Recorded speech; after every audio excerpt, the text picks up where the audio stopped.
بحر الانوار اور میں معالج سبتین دوسری جلد سے یہ خطبے کا جملہ ہے.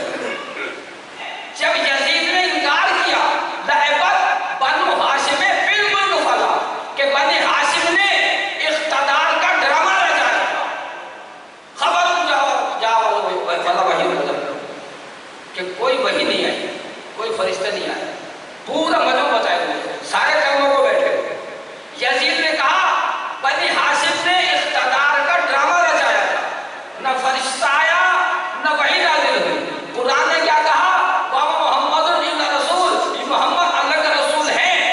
اب مجھے بتائیے جس نے یزید کے انکار وحی کا, یزید کے انکار رسالت کا منہ توڑ جواب دیا تھا, کون تھا وہ؟ جس نے کہا تھا تو کہہ رہا ہے قبلہ صاحب, تو کہہ